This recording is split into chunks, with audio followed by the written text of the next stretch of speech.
Hello everyone and welcome to Heart and Hand, the Rangers podcast. My name's David Edgar, I'm your host as always, and I'm joined this fine Monday by two of my very favourite people to enjoy an Old Firm victory with. First of all, it's the mellifluous meister of melody, but maybe not so much today. It's Martyn Ramsey. I've been in worse states on this show, David. You have. I'll chalk this up as a win. How you doing, pal? I'm doing fine, and I'm also delighted to be joined by Heart and Hand stalwart, Mr. Ian Hoggy Hog. Hello, Ian. How you doing? It's a beautiful day, mate. How are you?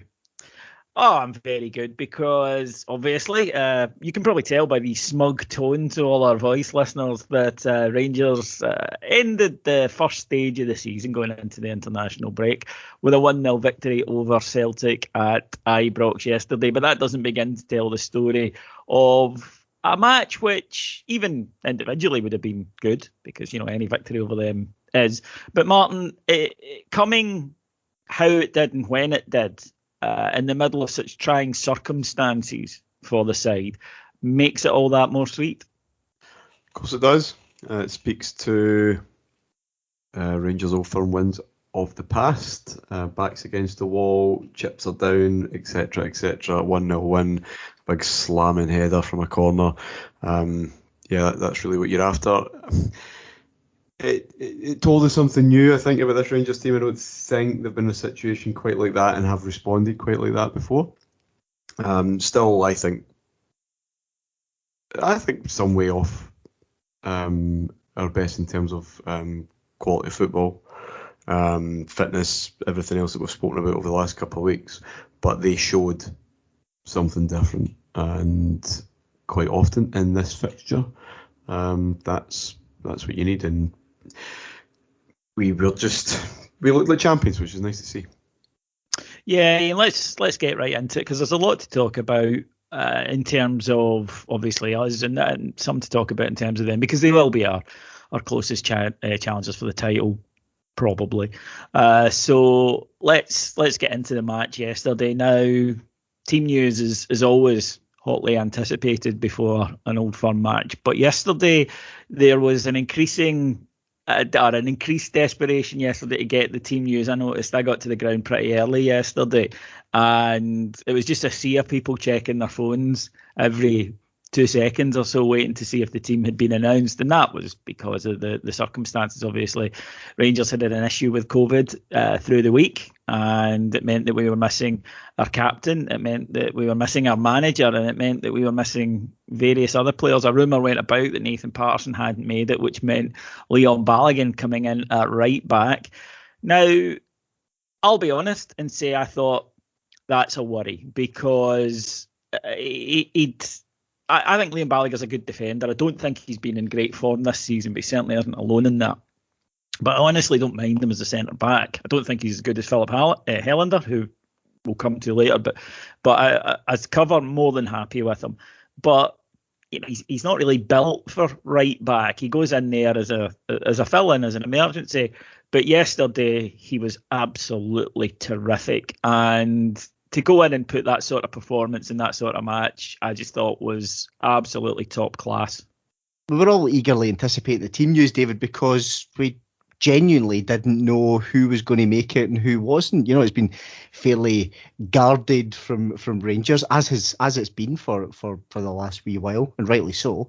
And when the team news broke, McCrorie was confirmed. I don't think many of us had a massive issue with that. Balogun at right back was almost offset a little bit by Ryan Kent being selected, and even, I spoke before the game, David, that even if Ryan Kent's 75% fit, you play him. You play him and they are utterly terrified of him. Balogun was a big concern. I did, driving through in the car with Cammy before the game, I uttered those shite bag words of, actually, I'll take a draw the now and get up the road, thanks. But what transpired was probably, especially given he's been really out of form, Leon Balogun. What transpired was just an absolutely terrific performance. I'll come back to Ian on another player who played yesterday, and probably we had fears about beforehand, but he turned in a great display because Hoggy's championed him for a number of seasons and he deserves this moment. But Martin, on the Ryan Kent thing, again, big boost to everyone when he was on the team sheet. Ryan Kent didn't look fully fit yesterday, but he still, as Ian says, he terrorises them. They haven't been as scared as a player of him since mid-90s, I think, because you can see it instantly. When he gets the ball, everyone, including their coaching staff, sort of jumps up, and you can see that heightened emotion from him. It turned out, it came out after the match that as of last Monday, the day after Ross County, he'd picked up an injury at Ross County, and he was told he would be out until after till at least the end of the international break. But because of the circumstances, he worked hard in training all week. He said, "No, I think I can make it." It's that level of commitment. We all joke about, Ryan Kent, he does it in these games, he hates them, etc. But it is that level of commitment from him, and for one of your star players to just, no, I'm going to make that game and I'm going to give you everything I have and I can rest up after it. That to me says everything about the spirit of this Rangers side. Yeah, it's a good example of it. And he loves this fixture. He clearly rises to that occasion quite often. I think Rangers knew the impact of him just being on the pitch in terms of what it did to them. I think you're absolutely right. I can't remember an individual Rangers player having that kind of impact on Celtic since the 90s. He was nowhere near fit. And did he really do much in the game? Not entirely sure, but his presence did. It kept them on their toes pretty much throughout, because he just needed, in theory, just needed that one opportunity, and something could happen. He nearly scored, to be fair. Yes, in the first half, yeah. But you know what I mean. Pace and where he really frightens Celtic, he wasn't doing that. But the possibility was always there. Yes. And there's not another Rangers player that. It's not even a case of the individual saying, "Oh, I want to play." I'm sure there are loads of players in that dressing room that would play through the barrier for a big game. But I'm not sure there's another Rangers player that we would take the risk on, because again, his mere presence is pretty much what we were looking for, and yeah, we'll talk about the spirit later on, I'm sure, because there's quite a few notable examples of that throughout the afternoon, but yeah, it was just a name to have on the team sheet, I think. Ian, the young goalkeeper, Robbie McCrorie, now he's been about the fringes of the team or the fringes of the squad for a number of years, couple of loans, so it wasn't like pitching in a 17-year-old. We have to say that he's been on loan, he's played Premier League games, we know that he's got that experience, but that's all well and good. We've seen internationals with 300 career games come and just fade and melt in the heat of an Old Firm match. He was very assured on Thursday night. He didn't have a lot to do, but what he did well. We knew it would be a bigger test yesterday, and I thought he passed it with flying colours, with not only a good performance, 2 excellent saves in the second half when he was called upon, which shows good concentration also, because he didn't have a lot to do the hour before that. But it was just the maturity with which he played that impressed me, because I think personality to be a Rangers goalkeeper is almost as important as having the ability. I think there's a lot of goalkeepers who have the ability to be a Rangers number one, but I don't think that they've got the mentality to do so. It was just an all-round surety about his performance, David. Confident, mature, calm. At the point where Edward kind of spins him round or fouls him or whatever, you and I are both saying, that's usually the point where McGregor will get booked. But he just... It would have been. It was almost yeah, whatever, we'll just take the foul and get on with it. I wasn't... I've championed him since he was about 18 when I first saw him. And I actually saw a goalkeeper at the time with that from a kind of shot stopping point of view, which is rather ironic given weak wrists yesterday. He reminded me of Joe Hart, but Joe Hart when he was in his prime, if you like. he's had a few bumps along the way at Morton and Livingston and Queen of the South, and you've got to get pitched in before you really know. And he didn't have much to do on Thursday night. What he did it fine. He's got 50,000 folk behind him yesterday, and I must admit I wasn't sure how the players who hadn't played in front of an Old Firm crowd were going to react. It could have been an empty stadium for all you would have known with Robbie McCrorie's performance. To be honest, you watch the defence, and I think usually the defence is quite a good barometer, David, of just how much they trust their goalie. They were happy to pass it back to them. They were happy for him to come for crosses. They trusted him or knew he'd be out to narrow the angle if they got in behind. Robbie McCrorie, I think, yesterday pulled out, if Liam Balogun's no man of the match, Robbie McCrorie's probably up there. Just given the whole circumstance, I genuinely thought he was excellent. Yeah, because he didn't spread jitters. Sorry, but he didn't, if the defence doesn't believe in the goalkeeper, then they look nervous, because they're like, I can't let anybody through to this guy. And I didn't sense that at all which shows you that the level he must play to when they're with him. Yeah, McAllister managed the situation quite well during the week, I thought, and the messages that he was putting out, he was very full of praise for McCrorie in his return in terms of his attitude and everything he's been doing in training. Clearly that's been true, because you can say these things, but you'll soon know, as you've just mentioned there, David, by how a back four, back three, whatever, how they respond to a new goalkeeper. But there was trust there was a lot of confidence.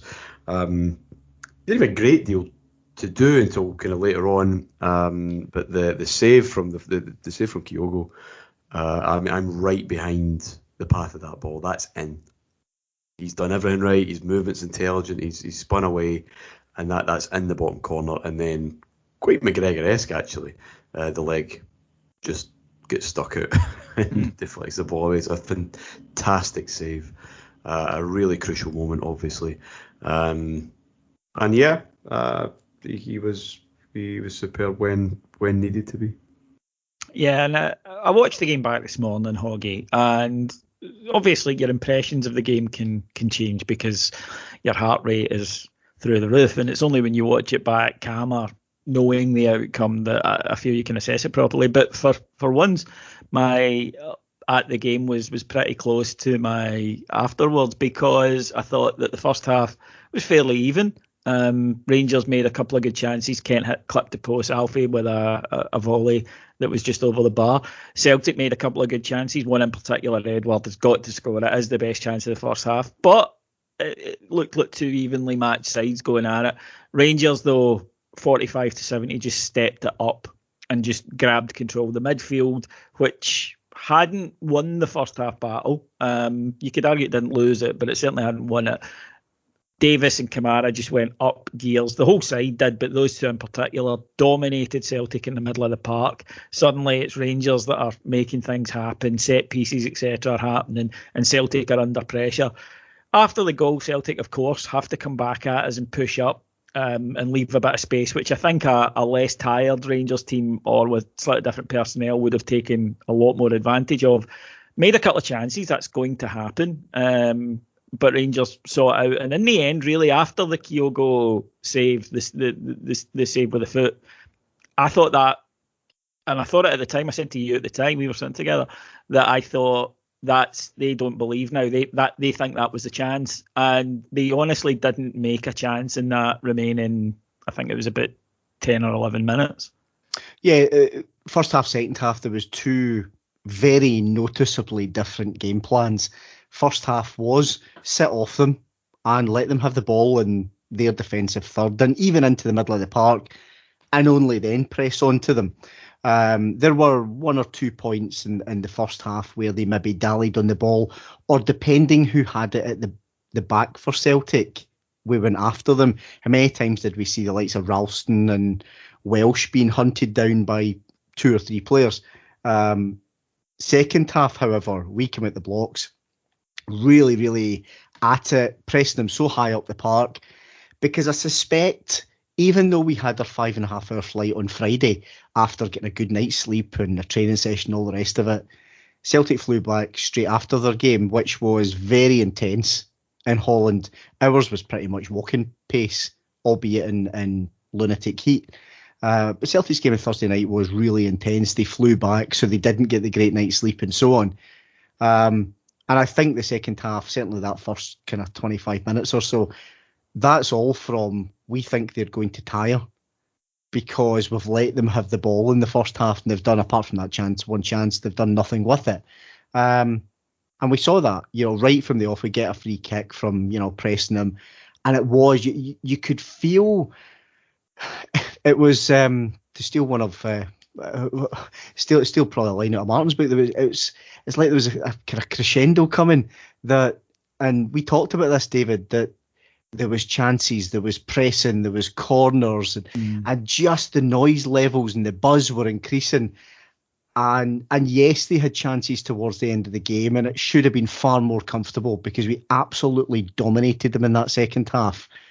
The noise level when we score that goal is something that, frankly, I've not heard that to that level in absolute years. No, the noise when the goal went in is just incredible. I mean, it was amazing yesterday, but even watching it back, it's spine tingling. There's no other word for it. It was just absolutely fantastic, and it really sort of willed the team on, I felt. Moving on then to kind of the bigger significance of this, Martin. You spoke about it there being a very 90s style win, and it was. I think that psychology is a big part of football. Tactics, absolutely.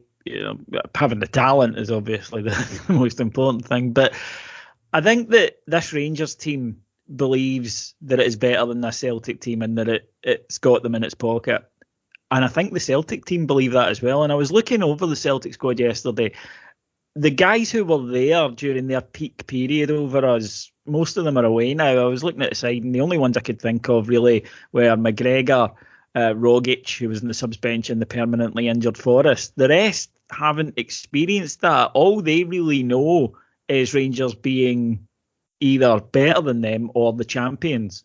And I thought that kind of came across yesterday, as it used to do in the 90s quite a lot, that don't matter what you do, we're going to beat you because we've got your number. Yeah, and if there's a bit of luck to be had, it will come to us. It will fall for Rangers because that's it's set in stone, and that's kind of how we are. Yeah, I mean the dynamics have just changed, haven't they? It's the difference of just getting over a line, and that's where further belief comes from. I think you're right.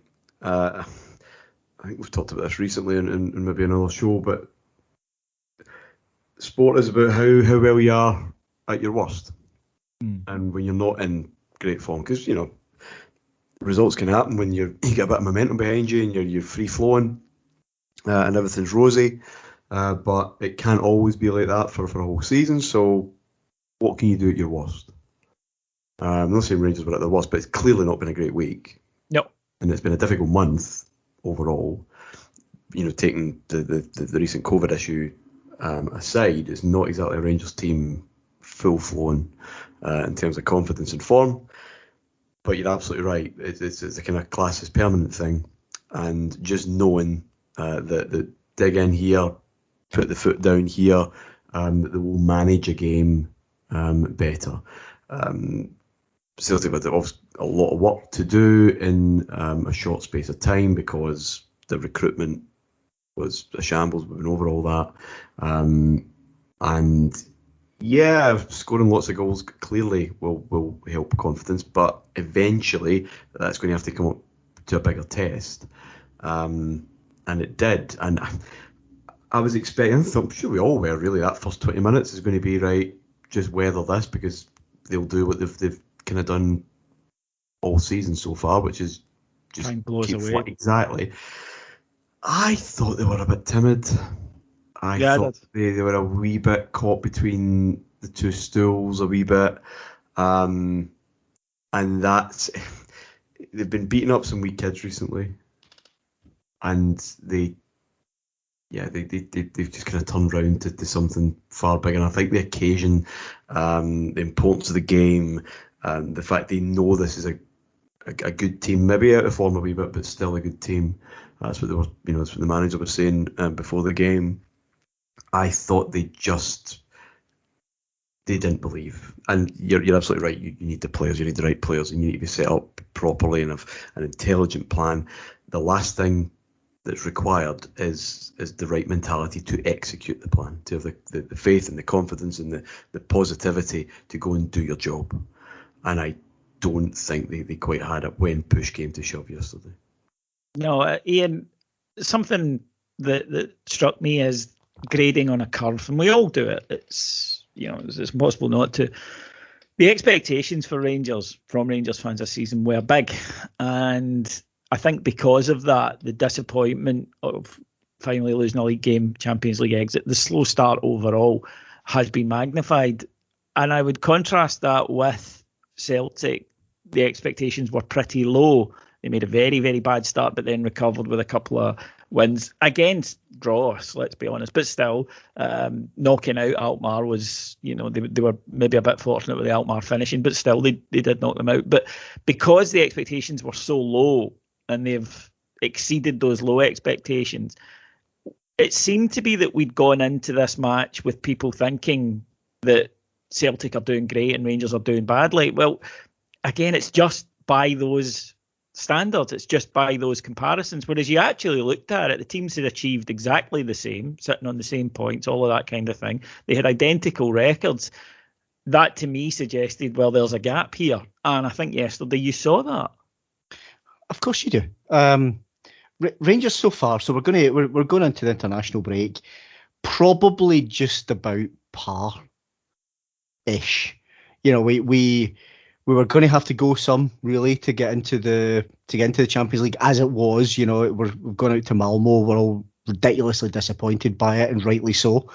We should have got by Malmo, but from there on in, it's make the Europa League.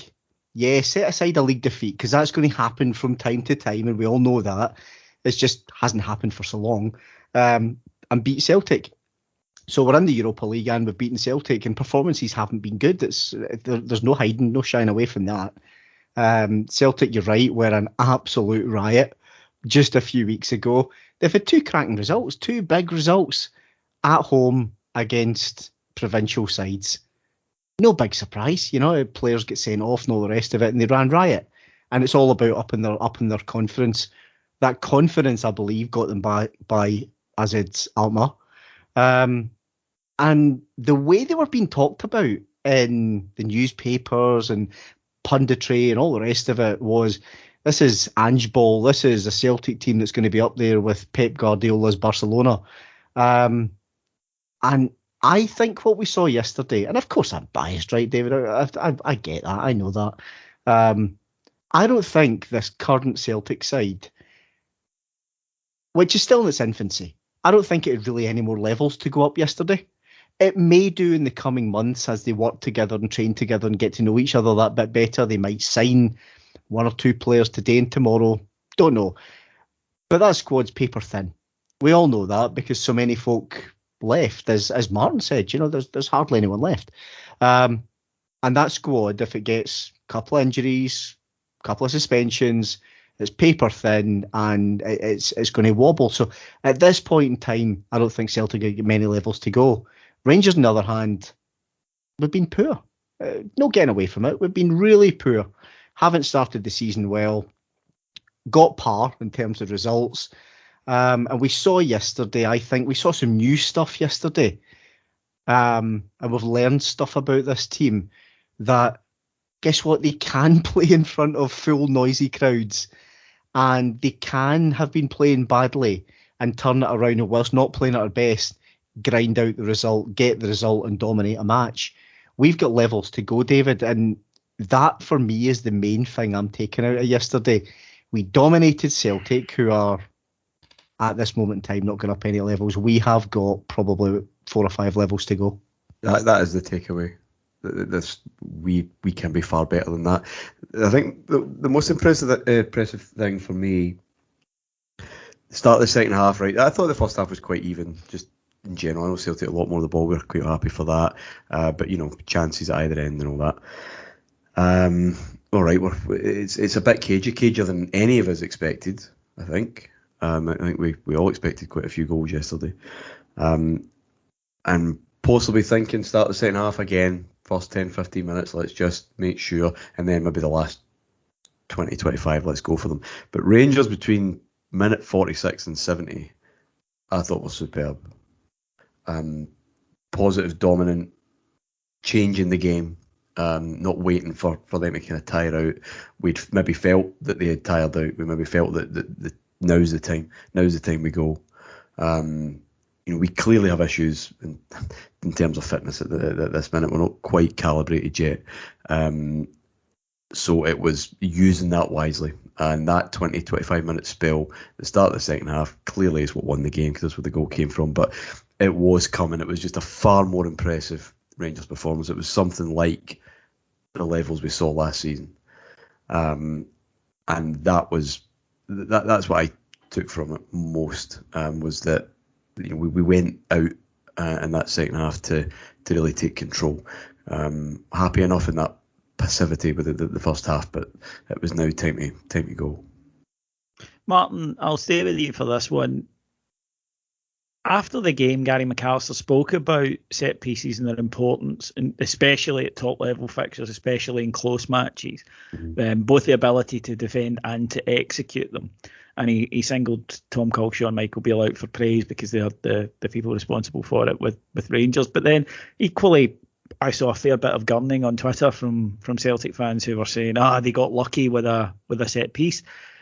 Is it just me that thinks, no, hang on, this is a very important part of the game. You need to be able to execute them offensively, and you absolutely need to be able to defend them. This is not luck. This is technique, practice, and desire. It's common, I think, in the modern game. It's more common for fans, players, managers involved with teams who see themselves as being free attacking clubs and a certain philosophy, that dead ball stuff is beneath them. Corners are beneath them.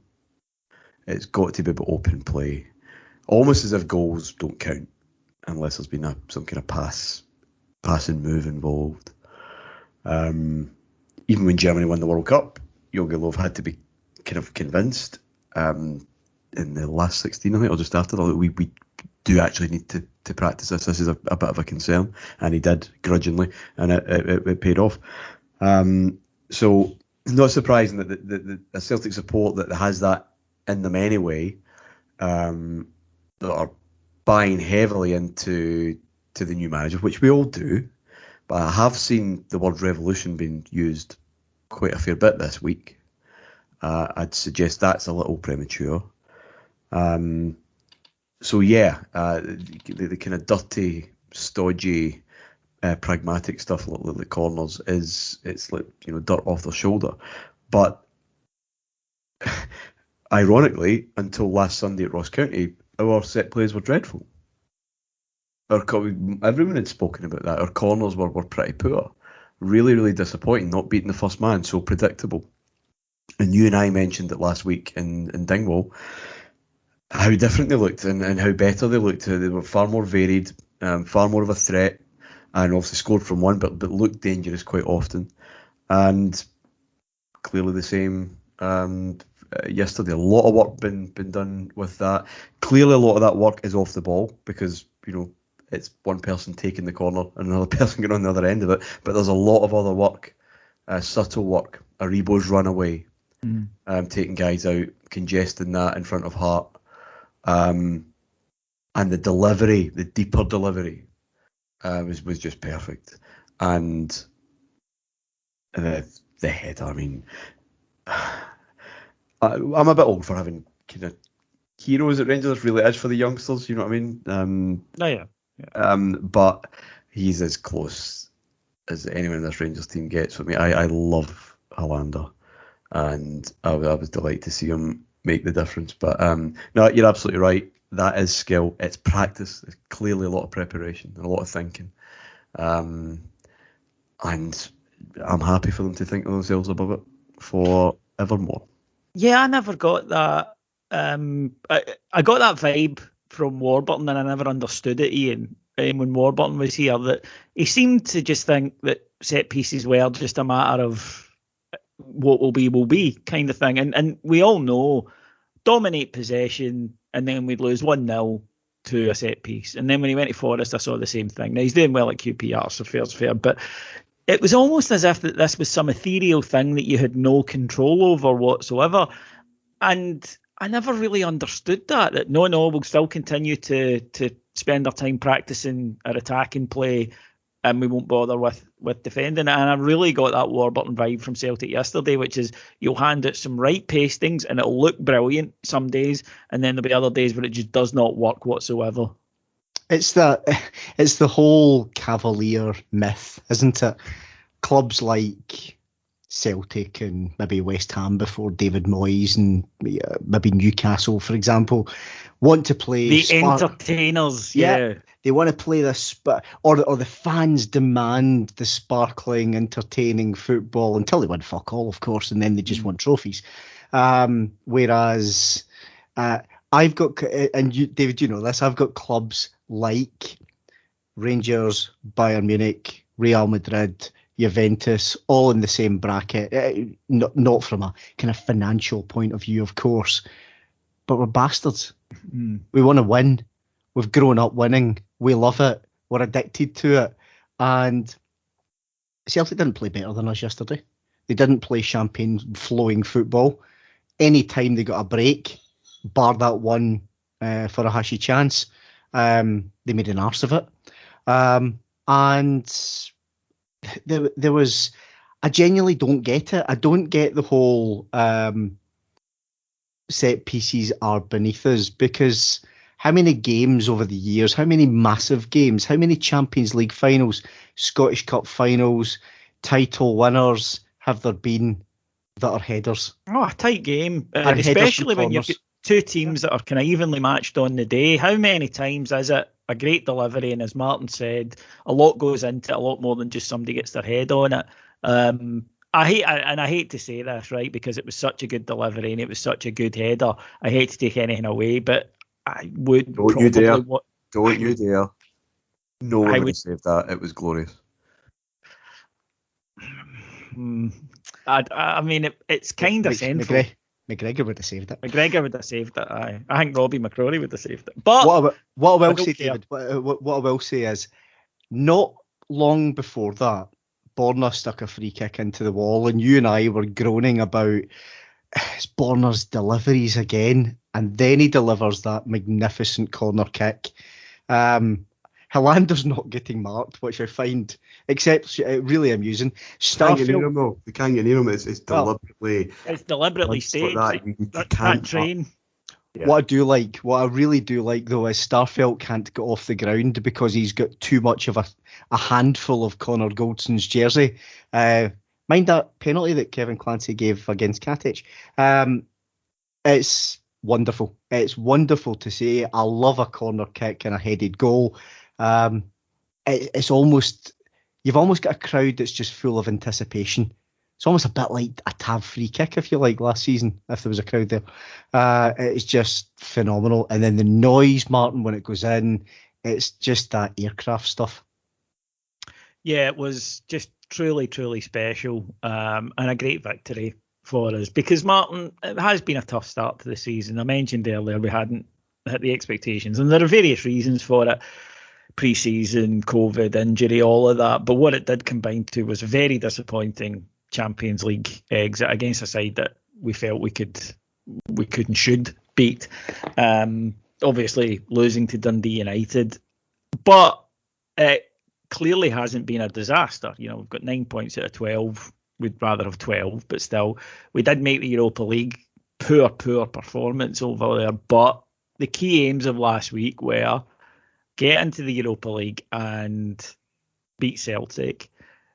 We then, get riddled with COVID, no manager, no captain, but no bother. We got on with it and we did the job. Yeah, again, it comes back to winning ugly. Just if you find yourself in a bit of a tight situation in the past, I mean, weeks like the Malmo double and the Dundee night, it happens. It does. It'll happen to Rangers again, or to great teams again. But in the past, that week would have just bled into a month or two in a complete tailspin, and your season's done. You can't allow that to go into 5-6 league games without a win, for example. So it was just a case of kind of resetting, digging deeper into maybe the mental reserves off the back of being title winners. That we'll be all right. We just need to see this wee spell out. And again, maybe it's just a Rangers thing, because it seems to be something the Rangers teams do, or good Rangers teams do. But the ridiculousness of last week with the kind of COVID situation, and us wondering if Broxy Bear was turning out yesterday at some point, it takes the pressure off, but it creates a kind of artificial nature about the whole week. It's almost surreal, and it probably does sharpen the focus. You get something else to kind of push against, and talked about this before, but I've asked questions right from the very start. Do we have it within us to go again and recapture that hunger and stuff? Maybe they just needed something as crazy as this week to say, the manager's not there and players missing, captain, goalkeeper, and all the rest of it. And maybe that's kind of what they needed, because the problem has been coasting.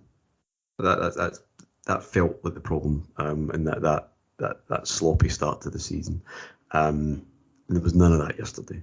It was that just regained focus, and full credit to them, because again, teams who don't have the experience of winning, teams who don't have that absolute bond that this dressing room appears to have. Just hear Balogun's interviews yesterday. This kind of week just becomes a total disaster, because it overwhelms them. Whereas I think we've used it, and it's been nicely done by McAllister as much as anyone else.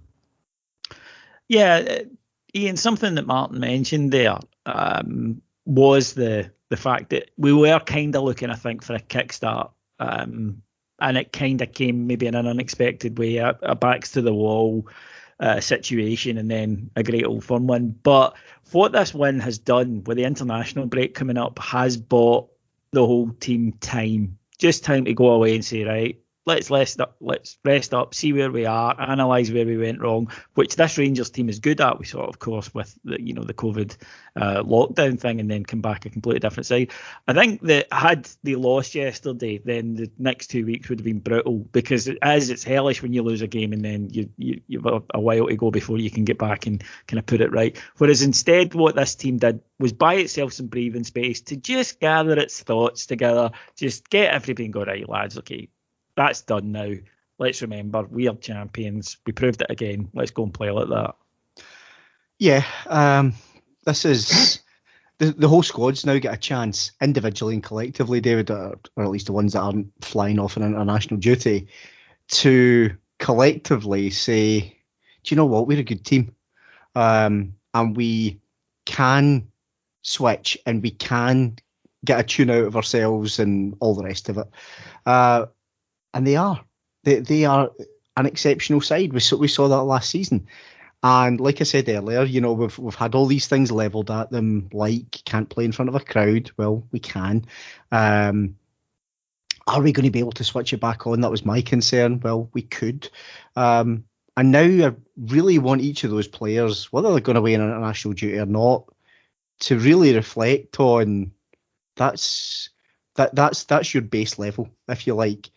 I think there's more to come from it. I think there's a lot more to come from it, but we shouldn't be dipping under that performance level now. And they all need to look at themselves and be congratulated for yesterday, but also basically remind themselves that we're the champions. They're more than decent, and if they play like that, we're going to be all right, David. You know, there's been a lot of soul searching throughout the month of August, which hasn't been good. Yesterday just proves you've still got it. And when push came to shove, and you had to drag a performance out, you did. And it was all very 1990s, and we even had the heady winner and all the rest of it. But yeah, I think that this lot can look themselves in the mirror this morning and for the next 2 weeks, saying, yeah, we did our best and we pulled it out. Martyn, as a supporter, we sometimes a wee bit, or some of us, I've been accused of happy clapping in the past. Are some of us maybe a wee bit too quick to press the panic button? And I've been surprised this season by the amount of people getting stuck into this team, which I think has earned a bit of trust. And yet, for some, it seemed to be, you know, bad spells aren't 20 minutes in one game. Bad spells tend to last a few weeks, but you dig in and you say, right, we'll come out of this. And there has been a lot of flailing of arms and gnashing of teeth. Yeah, I think it's overplayed a little bit. For a start, I think in the ground in the game yesterday, I thought the crowd were excellent. I know it helps when you win, but we weren't always winning. I just felt there was a real kind of positive support, pretty much constant. But Ibrox can be difficult. That has always been the way, and it always will be the way from time to time.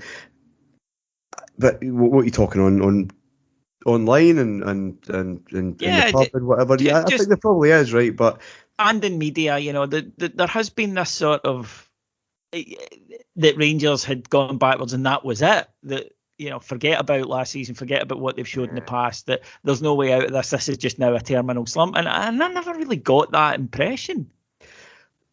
Yeah, well, yeah, people do extrapolate wildly, both ways. But the football fans do quite often, and then the dust settles and you get a bit of perspective and catch yourself up. I still think it's overplayed for a number of reasons. We don't play. Now, if the players think the season's over, that's a different problem. If the players think, oh, right, Balogun's playing at right back, he's not a great start of the season, he's not really played well at right back at all, that's a problem, then that starts to sweep through the team. Clearly that's not the case, but fans are allowed to. We don't play. Yeah, but it's kind of unpleasant for the rest of us. Well, if someone's assured and is confident in their own belief that things will be okay, other opinions shouldn't matter. I think people want to hear affirmation. They want everyone to say it will be fine, because they don't really think it's absolutely guaranteed. They're maybe not as positive as the spin that they present to the world. So they need everybody to share that. And when someone says but, then that grates. I'd argue it's more the other way, that if I tend to get more, if you like, sort of, I can't believe you said that, more of that sort of angry reaction when I'm saying that there's no need to panic. I think that I would argue it's the panickers and the negative ones that need that affirmation. They get annoyed, they get angry when people don't agree with them. I think people who just need for people to agree with them get annoyed when people don't. I think that's a general thing. I have to confess, I don't really care what anyone else. It's not even an opinion. It's a prediction. It makes as much sense as people getting raging when they see someone's couping for the Saturday 3 p.m s. Well, I mean, it's just predictions. But when I see, for example, David Turnbull's couping, I don't get angry. I get scared. Yeah, that's a fair point. But you know what I mean? All and I may be in this boat.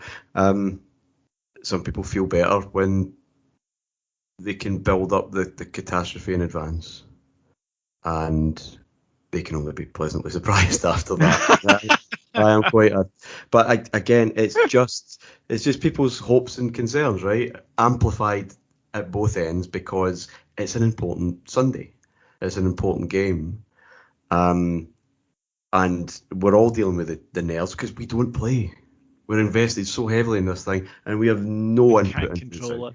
So we are on high alert anyway, and everything's just exaggerated. Because we don't know the outcome. We desperately want to know the outcome, and it's a day of stress, as I'm sure we'd all agree. And you wonder, and we have over the last few years at times wondered why we put ourselves through it. That goal and the celebrations after, and it's important we don't go too far. It's August. It's game 4 of the season. If anyone did read my piece in the week. This first Old Firm game there is a trend about this, and it's a 21st century one that's starting to really tighten in terms of the correlation between winning that one and winning the title, far more than the other 3. So we know how important these things are, but we're allowed to celebrate. We're allowed to have those moments because it's the stress is gone. We know what happens now, and we're just going to enjoy our day. No, you as always, you are right, and I would admit to that it's just caring, isn't it? And the mood that you're in, or the place that you're in your life, whether you're in a good place, you'll probably be positive. If you're in a bad place, you might be negative. You're absolutely correct. It's just because we care so much. But if I can say something to any supporters who are online, if someone has a different opinion to them, don't get angry. Just go, well, fair enough, right? I'm right, he's wrong. I don't think it helps anyone when we're sitting arguing with each other over stuff like this, but it felt important yesterday, and Martin's spot on. There's 102 points to play for. Had Rangers lost yesterday, I would be saying there's still 102 points to play for. Totally true, but it did feel like a big one yesterday, and it did feel like I think that, for example, Kyogo, I think he's papered over a lot of cracks at Celtic. And I think that I'll be interested, by the way, to see how he does when his advantage of having played 15, 16 games while nobody else had dissipates. Because I didn't think he was much cop yesterday, and I didn't think he was much cop Thursday night. But anyway, that's a separate thing. I think that we needed that. We needed that just for belief, confidence for the rest of the season, because we don't have to do the defying, but there's still 100 points to play for. That we don't need to do. We go in with this assured confidence because we know that we're the champions, and we've proved again why. And it's brilliant that we don't have to have that defiance, David, because we all know how it goes. There's 102 points to play for, and then in 4 months... Anything could happen. Yeah, and your heart doesn't believe it. And then, of course, if the same then happens in 4 months' time with the next Old Firm game, the next bit of defiance is, but there's still 2 Old Firm games to go. And you just start to ebb away at all the little comfort blankets, and we don't need to do that. And I agree with Martin, incidentally, around the whole good players and solid minds and professionals shouldn't bother about the noise in the background. Many have on socials and all the rest of it. How the issue I find is it's 2021, reasoned debate has gone out the window, and we've got social media, have an opinion, double down on it. Is typically the way it goes. So it can get a bit cesspit-like in opinion land, but we don't have to do that now. We did need that. I just think we had to settle ourselves down, David.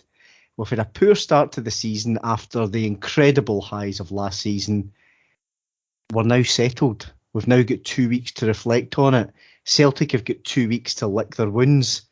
There's whatever there is now at the time of recording, 30 hours or 36 hours or so until the transfer window slams shut, copyright Sky Sports. And Celtic know they need to do an awful lot in that time because their squad is paper thin. If we can add, great. If we don't lose, great. We know that we've got a squad that's as good as last season. I don't think we've augmented it yet, so we'll need to see what comes in the next day and a half. Absolutely right, folks. Thank you so much for joining us here on our weekly free show. If you like it, then please subscribe to our network. It's over on Patreon, patreon.com/Heart and Hand. My thanks to our executive producers in London, Mike Lee and Paul Myers, and my thanks to today's guest, Martin Ramsey. Pleasure, David, as always. And Ian Hogg. Absolute pleasure, mate.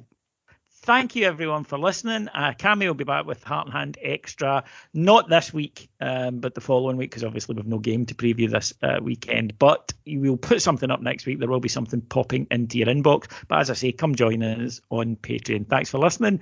We are the champions. Take care. Bye-bye.